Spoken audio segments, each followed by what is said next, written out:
heaven's gate one night while I was sleeping. I saw the road, the heavy load, the life that I'd been keeping.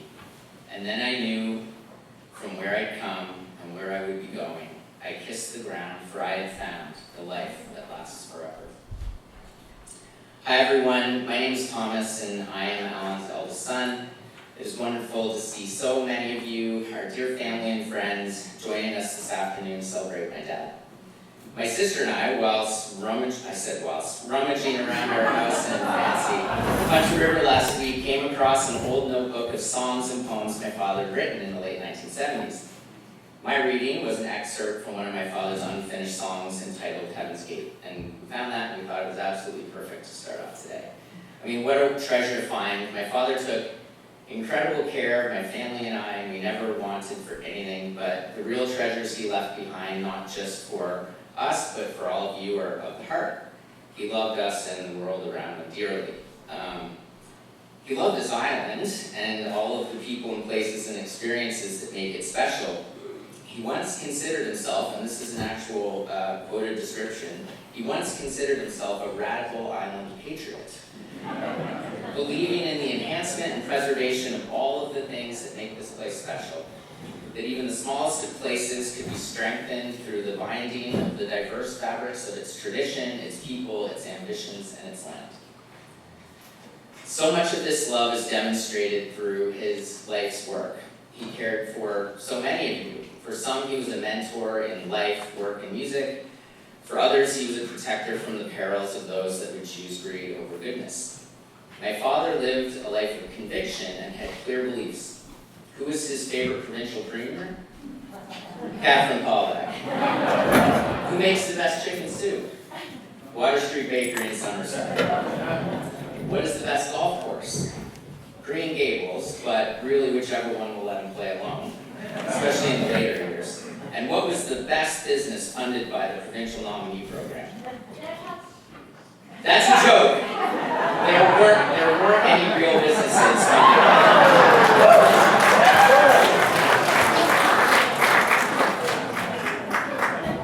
Conviction. It should come as no surprise that my father had a strong conviction about what this, the celebration of life, should be.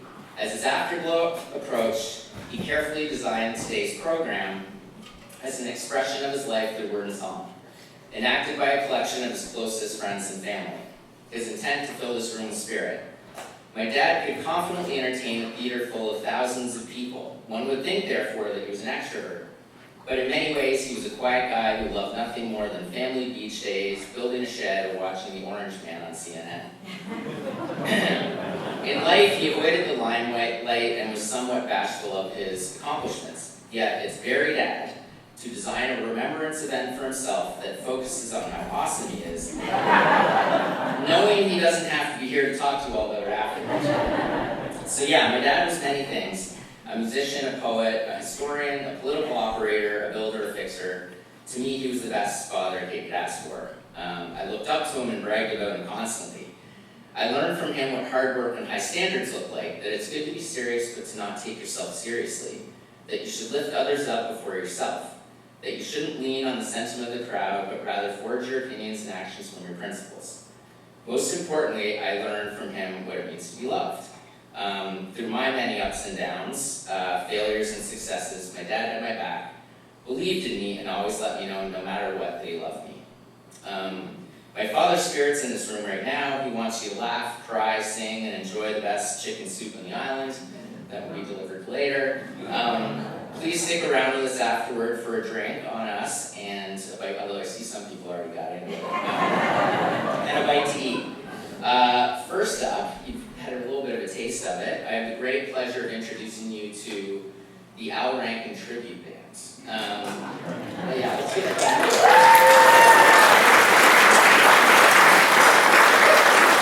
Featuring my brother Peter on guitar and vocals, and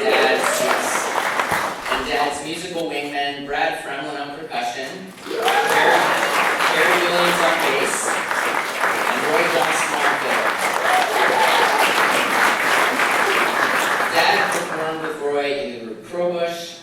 Brad and Perry performed with Dad through both the Here on the Island and Hetero eras, and he counts these three amongst his dearest friends. They will begin with a real rocker and probably the most autobiographical song my father wrote, and it is entitled Maritime Star. Now give a big hand to Peter Rankin and the Al Rankin Tribute.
now have the pleasure of introducing two people who are incredibly special to our family, Lowell and Kathy Krogan. Dad and Lowell worked together for many years, and Lowell and Kathy and their two sons, Mark and Stephen, attended the same church as my family and I growing up. Kathy and Lowell remained good friends of Mom and Dad through the years. When my dad's health declined significantly and he was no longer mobile, Mom needed help. Lowell became Dad's trusted chauffeur and aide, always calm and supportive. Kathy, you were always there to support my mom with whatever she needed. Lowell and Kathy, you've done so much for our family during this time and exemplify the true value of lifelong friendship. Thank you for the love you've shown us, and now please, I'd love to welcome you to the stage.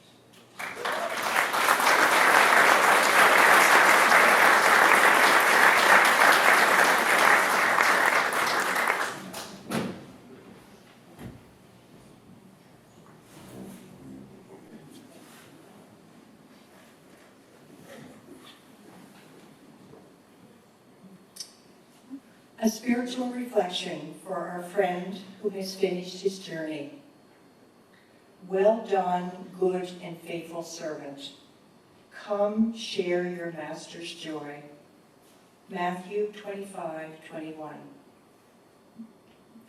We give thanks today for the life of Robert Allan Rankin, for a life truly well lived, for the years given, the work done, and the love shared, and for the ordinary days that quietly and peacefully became holy.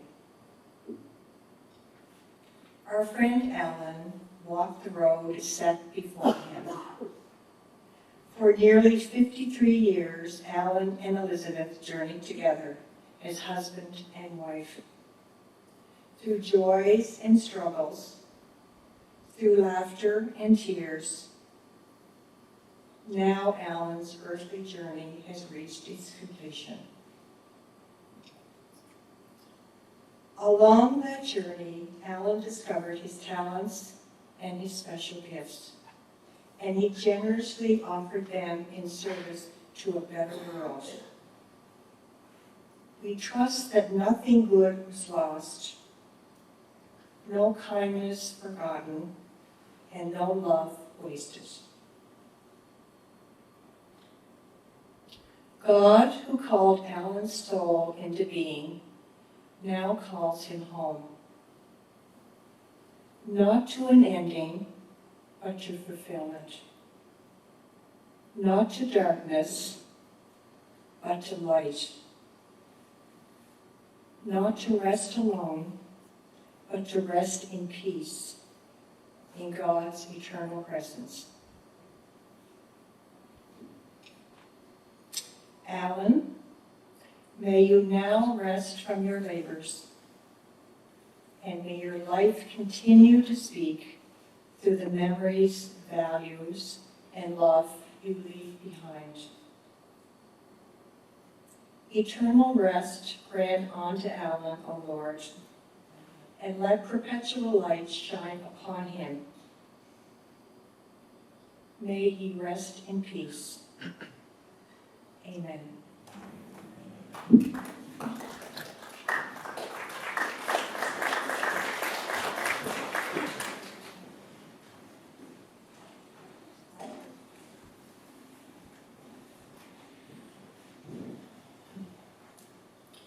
I would like to extend my heartfelt condolences and deepest sympathy to Elizabeth, to your children, and to your grandchildren, and to all who are gathered here today as we mourn the loss of Allan.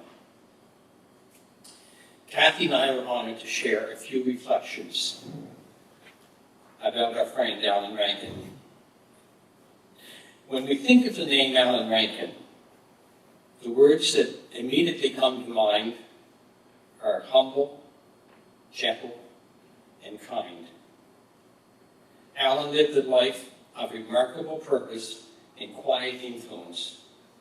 He was an island historian, former museum director, held a master's degree in history from UNB, and served our province in many of its most senior public service positions.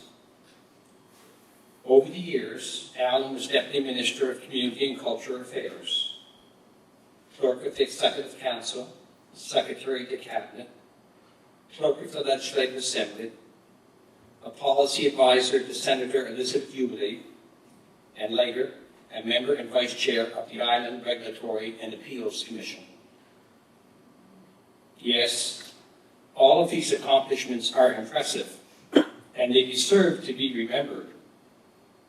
But more important than any title or role, Allan's greatest legacy was his family. Together, Elizabeth and Allan raised 3 sons and a daughter, Thomas, Michael, Peter, and Katie. And in them lives his values, his kindness, his humor, his creativity, and his love for this island. Careers end, offices close, and politics evolve. But the gift of family endures, and through them, Allan's life continues in the most meaningful way possible. He wrote countless speeches for island premiers, and quite literally had a front row seat to many of the defining moments in island history over the past 30 years. Allan served islanders with honor, compassion, and integrity. Allan had a deep and abiding respect for our island, our land, our shores, our people, and the responsibility entrusted to those who care for it. While that love is clearly heard in his music, its greatest expression may be found in his life's work. Through provincial land protection legislation and regulations, Allan helped safeguard the very character of Prince Edward Island itself. Long after politics are forgotten and debates fade, the land remains, and Allan's fingerprints are there, protecting it for generations to come. Yet for all of that, and this says everything about Allan, he never sought attention. He preferred to work quietly behind the scenes. Many friends and neighbors had no idea how profoundly he shaped government operations and public policy. That humility was not an act, it was who he was. Writing was Allan's greatest gift. He could write anything, clearly, thoughtfully, and beautifully. And those gifts lived on in his children. Allan's love for his family was constant and boundless. And as if one career were not enough, Allan was also a well-known island singer-songwriter and recording artist. Even while serving as a senior public servant, working night and day, rarely able to shut it off, he never stopped creating music.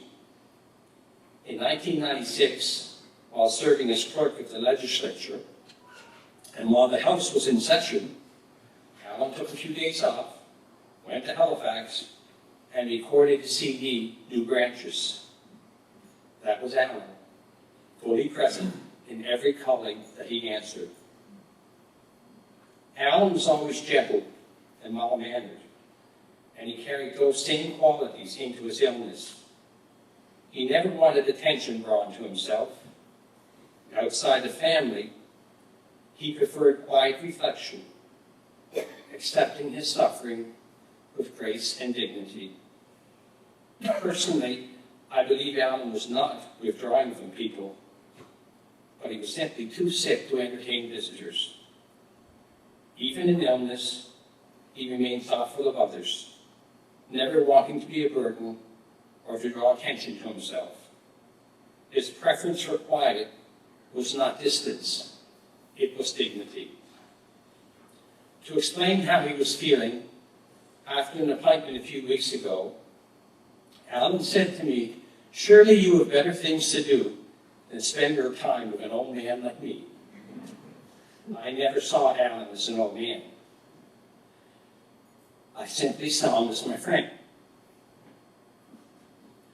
Last fall, after after returning from an appointment to his beloved Thunder River home, Allan's daughter-in-law, Tessa, was at the house and asked me how Allan and I knew each other. I simply replied, "Allan made my career." Later, Allan gently corrected me. He said, "I might have opened a few doors for you." Well, he certainly did, and not just for me, but for countless others. Allan had the rare ability to see potential in people, to encourage it, to challenge people to do better. He challenged me repeatedly. First, way back in 1993, when he entrusted me to work with the Electoral Boundaries Commission, designing new provincial electoral boundaries, and later assigning me to the Provincial Waste Watch program. With Allan's encouragement, it worked then, and it's still working today. Those of us who worked with Allan knew that no matter what he asked of you, he was always there 100%, with guidance, wisdom, and support. He was a valued colleague, a mentor, and a true friend. A few weeks ago, during one of his appointments, a nurse asked Allan what he did in his career. To my surprise, Allan answered humbly, "I'm a musician and songwriter." I remember thinking, here was a man who for several years held the most senior positions in provincial government, yet Allan chose to define his career by his art. On another return from an appointment, Allan shared with Elizabeth that he felt that he and I were like brothers from different mothers. That remains one of my proudest moments of our friendship. During his early treatments, which would take a few hours, we talked about work experiences, decisions, memories, and moments from behind the scenes. Allan remained deeply interested in his work and in others right up to his final days. And if you asked Allan a question, and you saw his right eyebrow rise, you knew the wheels were turning. You knew that exceptional advice was coming your way.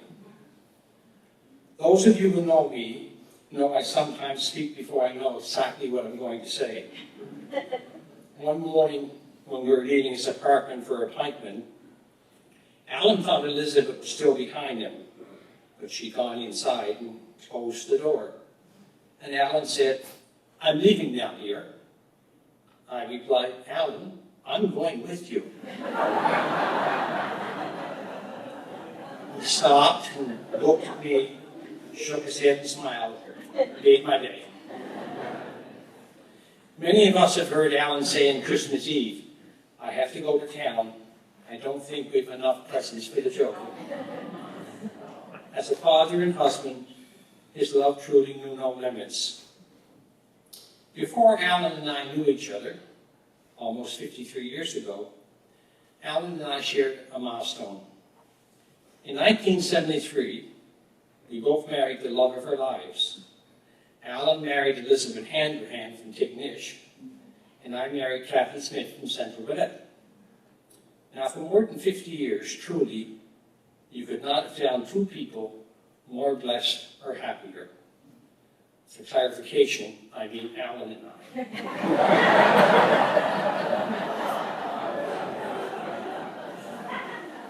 If you asked our girl, she might share a different opinion on that. We both owe a profound debt of gratitude to our lifetime partners. Elizabeth, you were always there for Allan. Never more so than during this past challenging year. As a caregiver, organizer, keeper of schedules, you surrounded him with constant and unwavering love and support 24 hours a day. You were his rock. At the same time, you were facing your own medical challenges. You made the difficult decision to leave your beloved Thunder River country home, moving not once, but twice, all while walking this journey with Allan through his illness. I can say with certainty that Allan deeply appreciated your newly acquired skills as nurse and caregiver. You made this journey more bearable, not only for Allan, but for your family and for all of us who loved him. Elizabeth, more people appreciate you and love you than you ever know. As I shared, I was privileged to accompany Allan to some of his medical appointments, an honor and a gift from my dear friend. I only once ever said no to Allan. One day, after a treatment of radiation, Allan was explaining the incredible mechanics of the scanner and asked if I'd like to go in next time to observe the machine. I gave him a hard no, thank you very much. Allan's illness for me became a continuation of our friendship and his mentorship, one that I've cherished for 35 years. Rest in peace, my good friend. Your work is done. Allan, your legacy lives on. Thank you.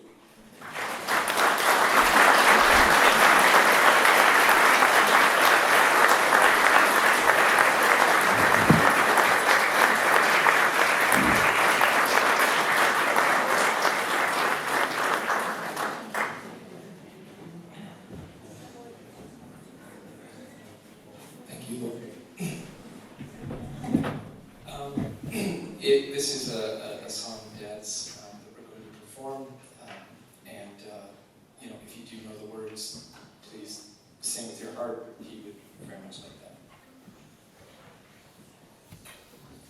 that. A sighing wind brings heavy snow, every good woodcutter knows.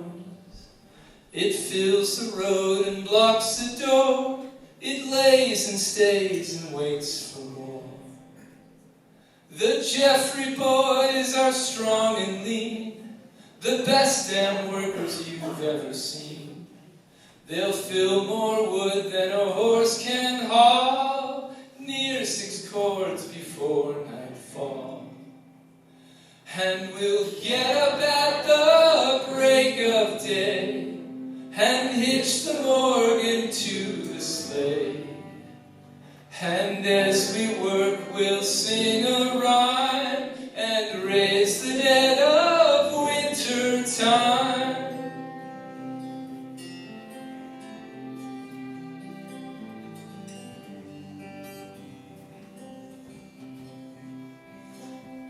Deep in the woods, our fuel is warm.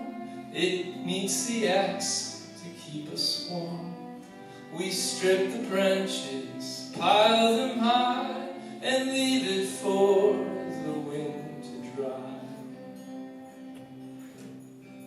Oh, the yellow birch, the spruce so red, and juniper to bake good bread.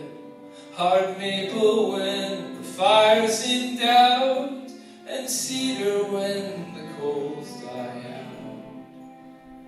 And we'll get up at the break of day, and hitch the Morgan to the sleigh.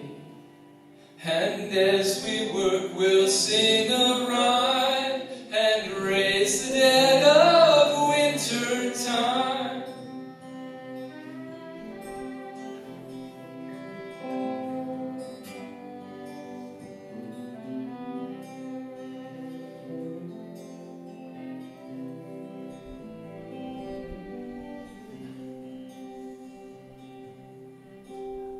And when at night we're by the stove, our bellies full and our stories told, the winds of winter might grow cold, but none of us will feel it. And we'll get up at the break of day, and hitch the Morgan to the sleigh. And as we work, we'll sing a rhyme and raise the dead of winter time. Yes, as we work, we'll sing a rhyme and raise the dead of winter time.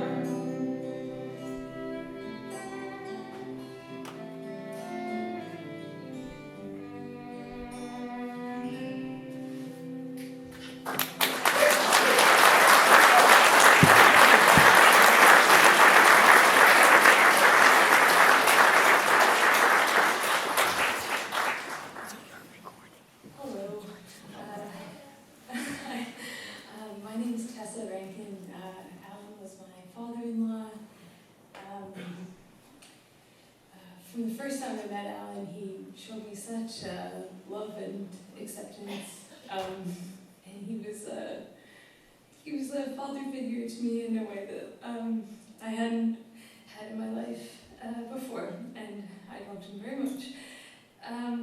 In the last few days of his life, I wrote this little poem for him, and when I read it to him, he said that it captured him and warmed his soul. He passed away 2 days later, and and I'll share the poem with you now. Evening cup of coffee and notes for a song on mind. Heart is full from the soft words of barefoot grandchildren who wander through the dewy grass. Faint light of a summer gloaming that reaches on forever. Thank you.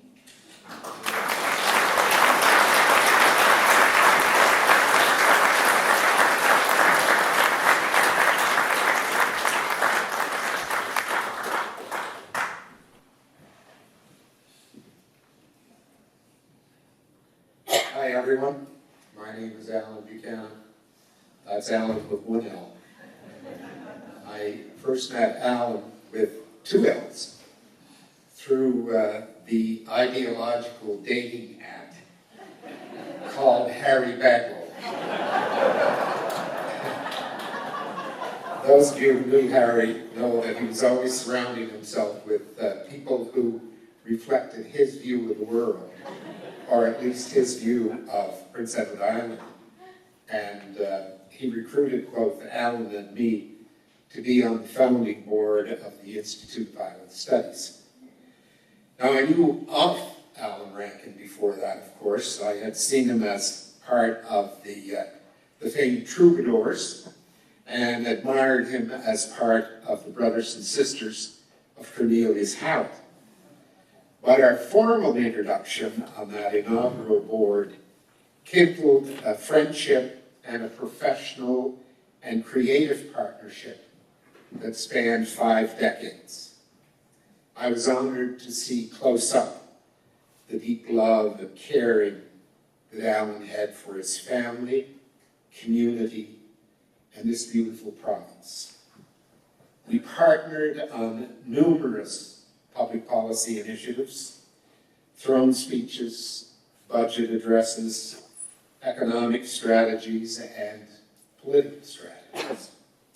We were also able to partner on stage when, along with Perry and Brad, we formed Hedgerow, a tribute to the rich oral history of Prince Edward Island that featured Allan's original music. Over a period of 8 years, we had numerous stage presentations, including being part of the Summer Festival at Confederation Center of the Arts. We recorded 2 CDs, and we received a Heritage Award from the PEI Museum and Heritage Foundation. Now, although Allan's musical legacy is securely assured through his beautiful lyrics and his memorable tunes, his enormous impact on the politics and governance of the province has been less documented. We were so fortunate to have, as a senior policy advisor and formulator, someone with Allan's poetic creativity and deep appreciation of the political and general culture of Prince Edward Island. Allan had a unique understanding of the requirements for good governance on Prince Edward Island. It was an understanding that grew out of his knowledge, his intimate knowledge of our history, and his deep sense of connection to this island. And it found expression in the policies and the programs that he formulated and championed, as Lowell has suggested.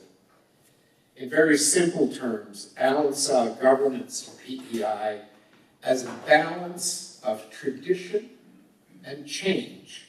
He believed that the political organization that best recognized and strived for that balance was always the preferred choice for governing. And as we all know, striking that precious and precarious balance between tradition and change has never been easy. And at various times in Allan's career, different political parties assumed the role and embodied the effort. But Allan's allegiance was never to party.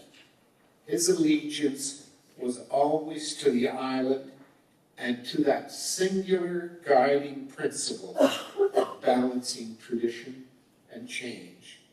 That guiding principle and the quest to find that balance enabled him to faithfully serve various administrations, and at times to embrace different political colors: blue, red, orange, and green. One of the most endearing qualities of our friend, and again, as Lowell has said, was his humility. He didn't seek the spotlight. He wrote brilliant speeches for successive premiers. During the constitutional debates and negotiations of the late 80s and early 90s, Prince Edward Island premiers were able to play the vital role of the honest broker. To use that oft-quoted phrase, we punched above our weight. And in large measure, it was Allan Rankin's creative thinking, his astute policy sense, and his sensitive and impactful speech writing that afforded us that status.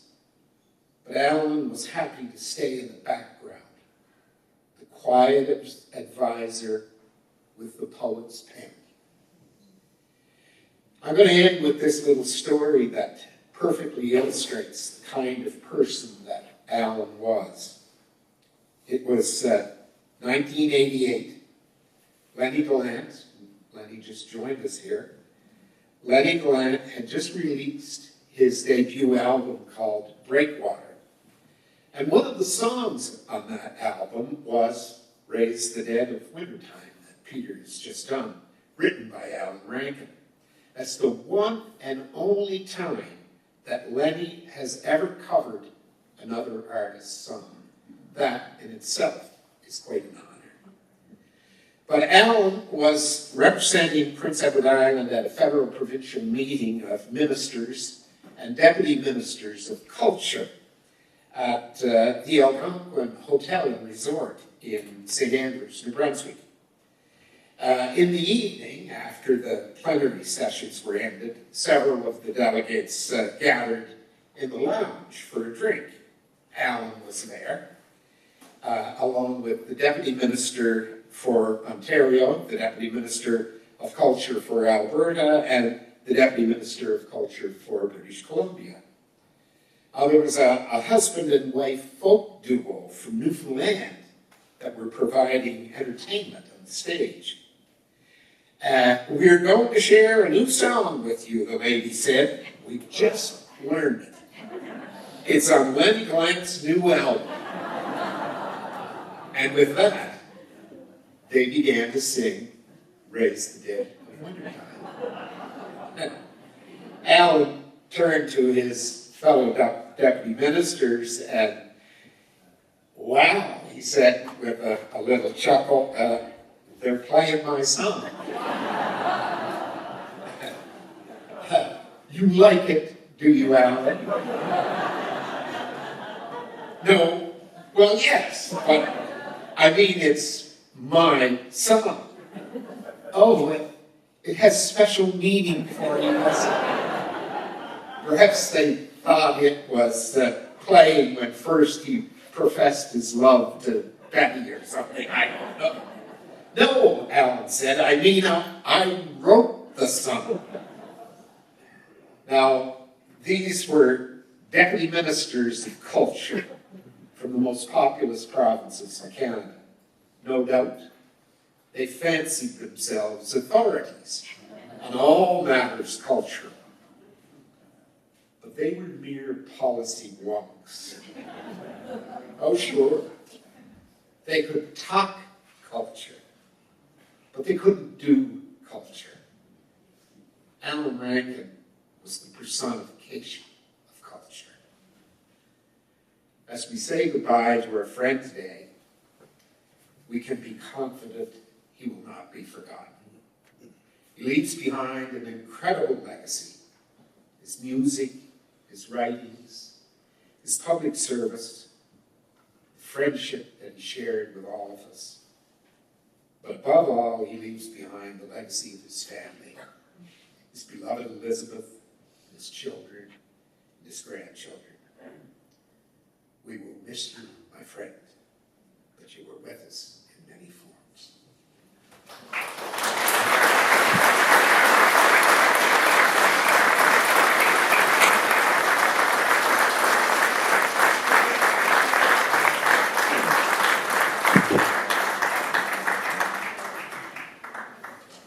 Not bad for an Allan with one L. My father never held that against you.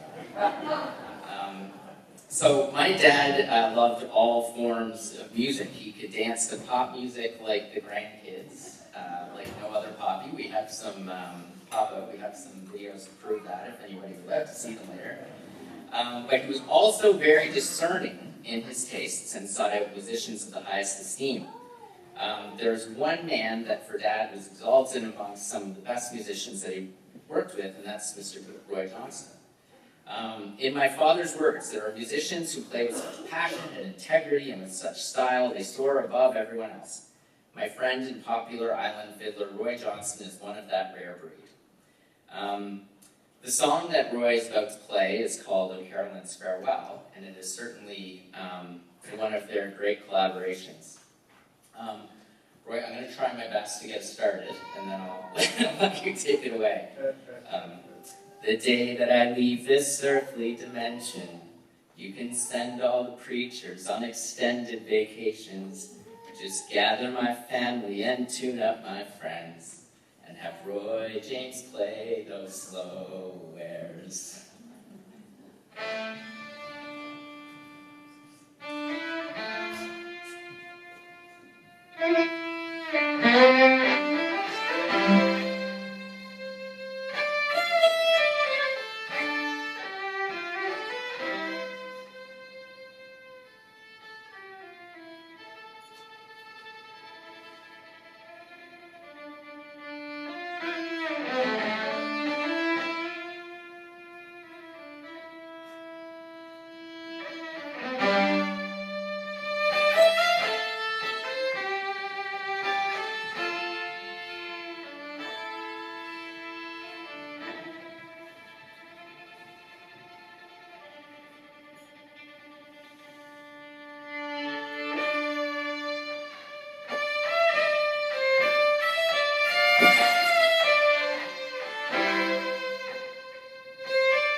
Thank you to the Green Party for donating this beautiful podium today, by the way.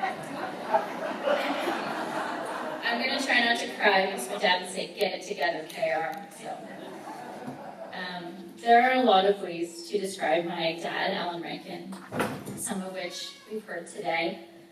The island's best folk singer-songwriter who captured the history and imagination of Prince Edward Island and its people through his words and song. a cunning political mind who crafted policy for island politicians, party leaders, and premiers, a dedicated public servant who believed deeply in progressive change and the importance of a strong public service built on integrity and hard work. A master carpenter who took after his father and older brother, who could build a deck for his family to sing karaoke on, a cabin to house the overflow of Rankin kids coming home in the summer. My dad was many things, as we know: a writer, a builder, a poet, a historian, and a storyteller. But the thing I want to tell you about today, about my dad to my 3 older brothers, Grampy and Papa to his 5 grandkids, husband to Elizabeth, or Betty, as he would call her. The thing I want you to know is no matter what was going on in our lives, no matter the struggle we were facing, no matter where we were in the world, no matter the problem, big or small, he was there. There to fix things, there to come up with a plan, and there to solve the crisis. There in a heartbeat, across the country, he would literally hop on a plane for any of us. In fact, he did multiple times. I used to always say that if I was on the Titanic, I would want Allan Rankin by my side. I know we'd make it calm, steady, loving. That's my dad. As a child, having a constant pillar of strength like that gave me the strength, as I grew up, to go out into the world and make my own way. I knew in my heart that no matter what, if I made a mistake, if I reached the lowest low, or if I just needed some political advice, Allan Rankin would be there. I think having a dad like that instills this quiet confidence inside you to dream big and go beyond what others might think you can accomplish. I never thought I couldn't or shouldn't do something. Why would I when Allan Rankin believed in me? He told me just not long ago, don't ever let anyone tell you what you can and can't do. Because that was exactly how Allan Rankin lived his life. He did not accept that the clerk of the legislature couldn't also be a folk singer. As a young man, he wanted to fly, so he went and got a pilot's license. He wanted so desperately a home to call his own. He longed for that. So he married the love of his life, and he and my mom built a family home filled with love and laughter and warmth. I truly believe that the measure of any person is what they leave behind and their impact on the world. And without sounding conceited, I believe that his kids and his grandkids are Allan Rankin's greatest creation. Thomas, Michael, Peter, Katie, Matthias, Yari, Isla, you see her on the speaker, Emmy, and Cosette carry on more than just his last name. We carry on years of laughter, wisdom, care, and love that he gave us. One night recently, when we were discussing the next steps and how it was no longer safe for him to be alone at night without nursing care, he told us that the care we, my brothers, my mom, and I, have given him since he got sick has been such an act of love. And I thought, what a thing to say when he has been showing up and saving us for our entire lives. Dad would tell me that when he saw Betty Handerhan in 1970, standing in line for juice in the UPI cafeteria, he knew he had to talk to that cute redhead. He was working a student job in the cafeteria, so he'd wait around the juice dispenser, pretending he had to refill it. He was actually waiting to talk to her. Mom says the moment she knew he was the man for her was early in their dating, when she had a horrible pain in her head. Nothing could fix it. She thought it was a sinus issue and no doctor was able to cure it. Her boyfriend, Allan, immediately took action, found her a dentist, and took her there where she was treated for an infected tooth. From that day on, he never stopped caring for her. Even as in his final days, as she sat by his bedside, at the hospital, he'd catch her yawning in the chair and send her home to rest. The image of my parents holding hands these past few months, or lying side by side in Dad's bed for a nap just this past Christmas, is perhaps the most distilled image of love I've ever seen. In these last few months, Dad talked a lot about life, the big things, philosophical things, the meaning of life, and what he wanted for his family. One evening, he told my brothers, my mom, and I that all he wanted was for us to be happy and for his family to have peace. He said, "I've never wanted anything more. Nothing else has mattered except for that." So I think that's the best thing our family can do, to honor such a man. Someone who defied the little boxes society puts people in that tell them they can only do or be one thing. Someone who flew airplanes successfully and rode motorcycles unsuccessfully, made his grandkids giggle hysterically, and created art through his songwriting that will outlive us all, and gave back to this island in ways that many will never know or understand. Someone who came home from work when we were little, from what I can only imagine were the most stressful days in government, and greeted us with a loving smile and a gentle hello, gave a pet to our family dog, Kobe, and he picked up the guitar and got working on his latest song. Someone who planted deep roots in our Rankin family tree and allowed us to grow and blossom new branches. We will continue what Allan Rankin, along with Elizabeth Rankin, grew, a family filled with love, laughter, and a deep commitment to always take care of each other. There was never a flicker of doubt how loved I was, and I still am, by my dad. A man who was a calming force for us to come home to when we needed refuge in the storm of life. Our North Star, our maritime star. Thank you, Dad.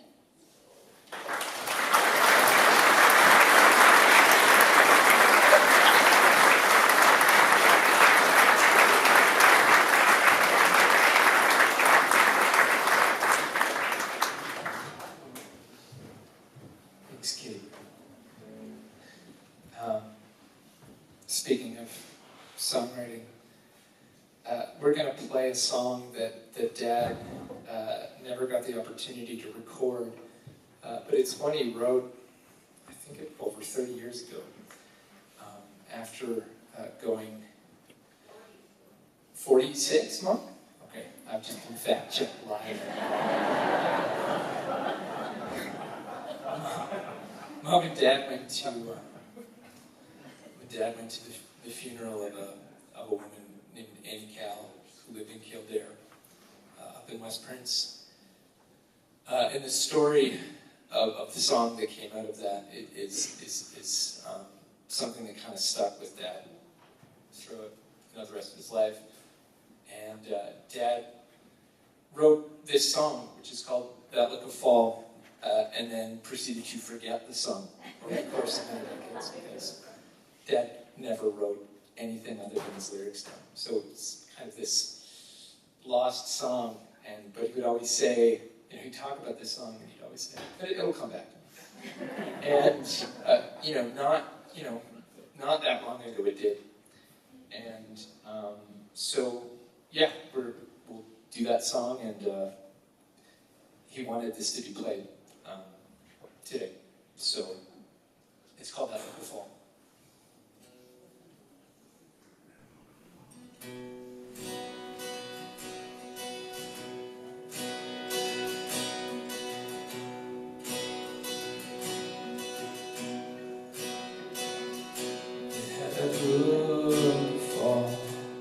And the air was clear that morning as we rode upon the shore road to say goodbye to Annie.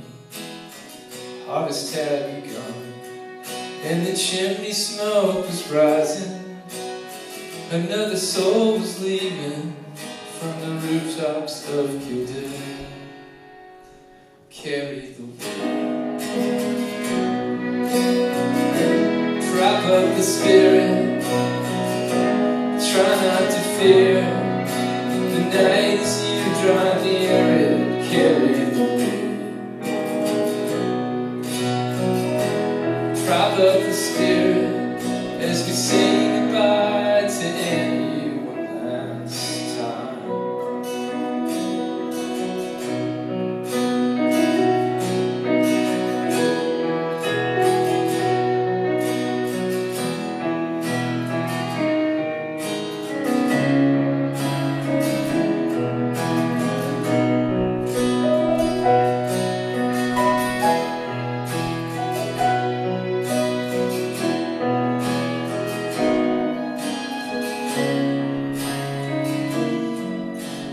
House was Annie's mansion, and although its bones were old, and it had always been her wish to leave this world alone, so went into the woods and cut a post of cedar and brought it to the cellar underneath the parlor floor. Mourners all gathered, and the prayers were being said. There was music in the floorboards and victory over death. Carry the weight, prop up the spirit, try not to fear. The night as you draw near it, carry the weight. Prop up the spirit as we say goodbye to Annie one last time. You had that look of fall, and the air was clear that morning as we rode upon the shore road to say goodbye to Annie.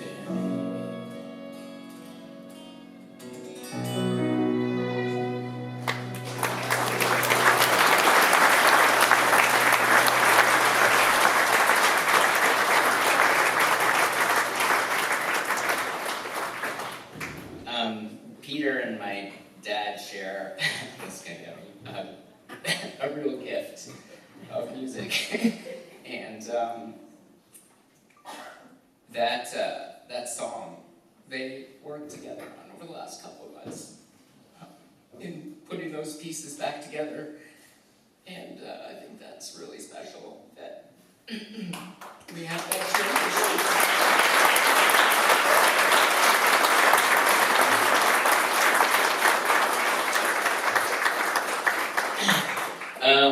So good silly papa.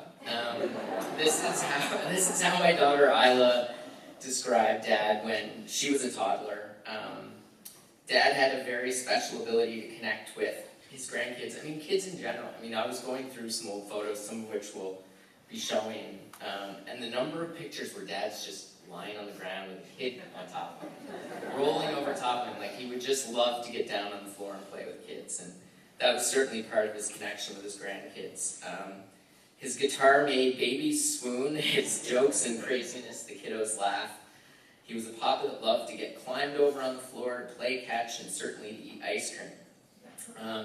My daughter Emmy and her cousins Matthias and Yari are among the few people whom Dad has accepted as co-writers.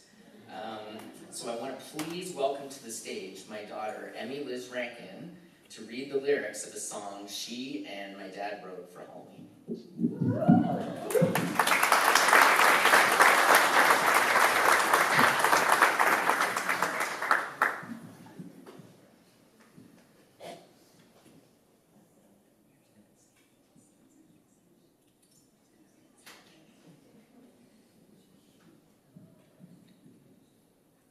I'm honored to be here to celebrate my papa on this special day.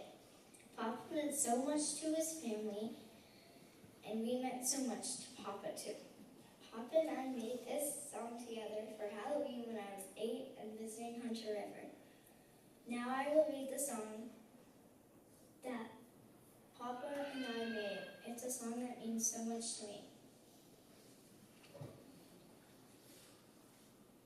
It's called Halloween is Coming. Halloween is coming, Halloween is coming. Ghosts and goblins will appear. I don't care, because ghosts and goblins and monsters aren't real. I'm not scared. I don't care.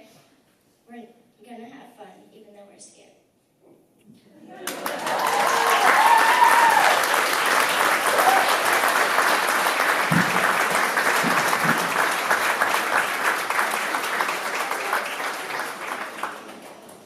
Job, Em.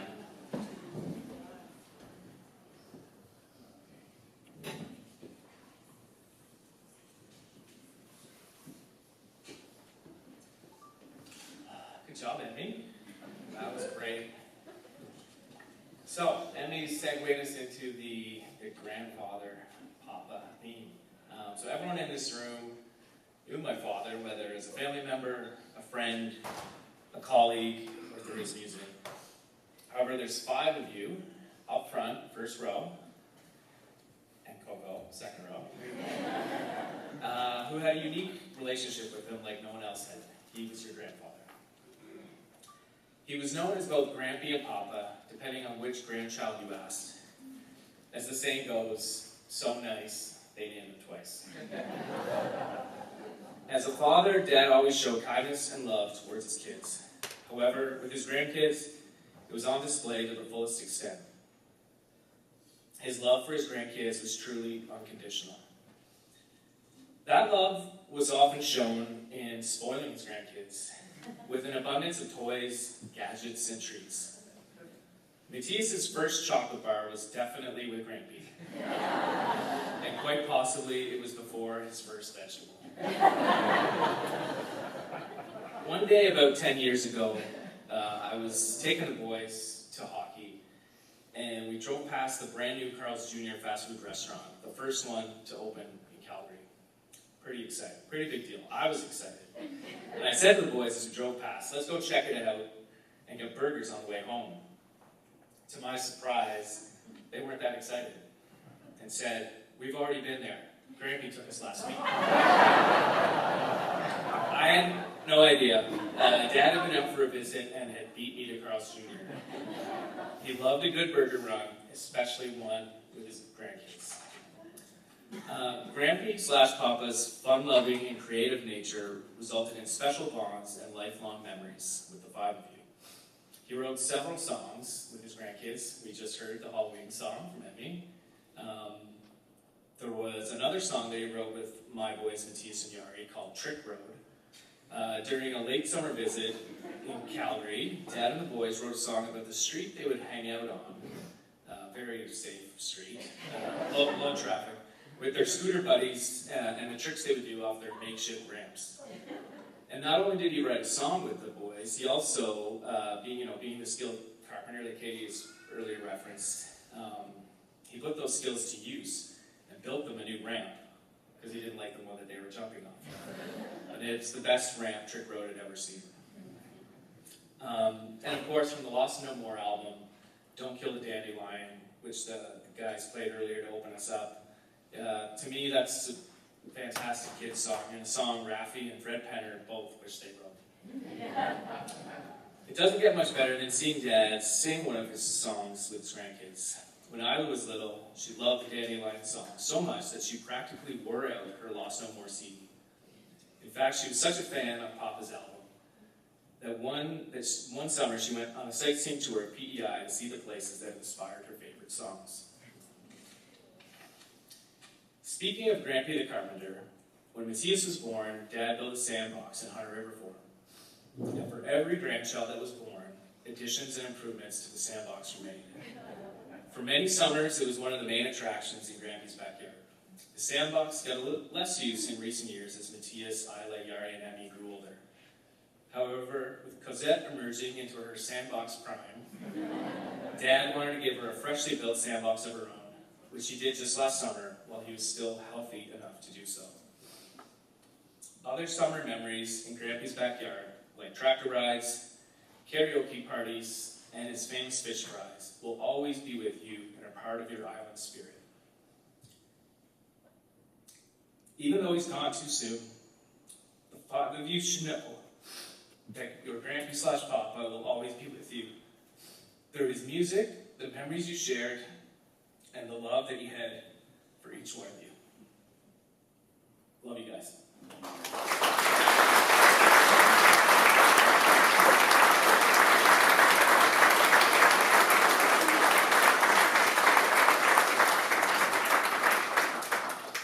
You guys gonna take it away? Yeah. All right. Thanks, man. Thank you so much, everyone, for being here. We're going to end with a song of Dad's that I think is pretty. I think it really fits perfectly with what Michael was talking about, and I think if you could think of Dad's legacy and what he maybe would think for himself in the world, maybe we can all sing this song together and sing it for Dad. It's called New Branches, and we're going to start right now. Oh, I still remember when the valiant sailed from the banks of the river Humber. A roll call was taken as we entered the stream, as those first gray waves rolled under. Oh, I bid farewell to my Yorkshire home and the mother of an old family, for she seemed to know it was time to grow new branches on the tree.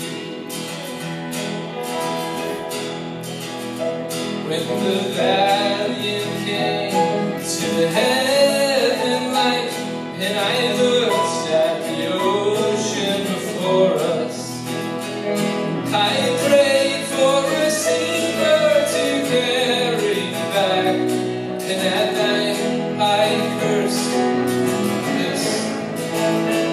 But an easterly breeze soon filled our sails, and the dolphins raced so free. They seemed to know it was time to grow new branches on the tree. Everybody. New branches on the tree. New branches on the tree. Yes, we seem to know it was time to grow new branches on the tree.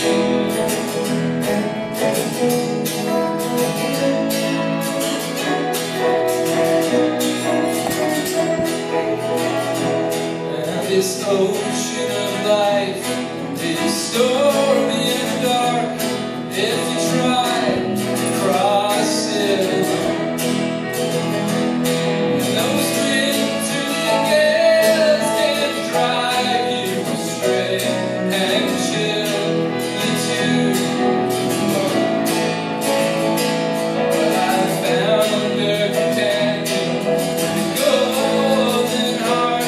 Her name is Arabella, and she seemed to know it was time to grow new branches on the tree.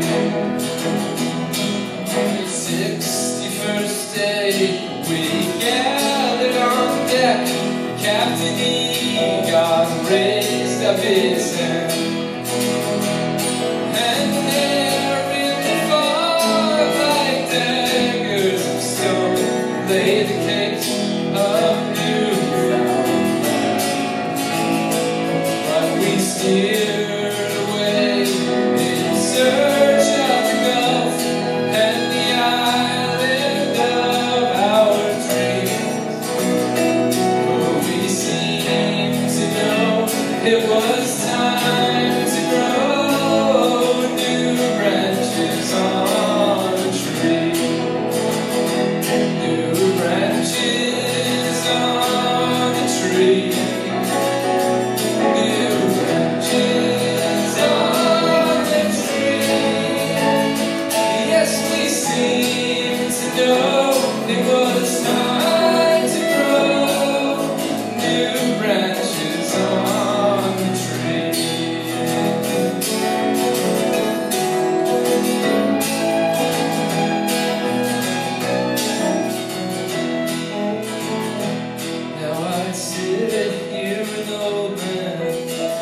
a servant of God in the settlement of Tryon. My family tree is rooted and grown, and my immigrants work and I wait for that day not far away when heaven's sweet trumpets will call, and I may sail away for a promised land, leaving one thing for another. New branches on the tree, new branches on the tree. Yes, we seem to know it was time to grow. New branches on the tree. One more time. New branches on the tree. New branches on the tree. Yes, we seem to know it was time to grow. New branches on the tree.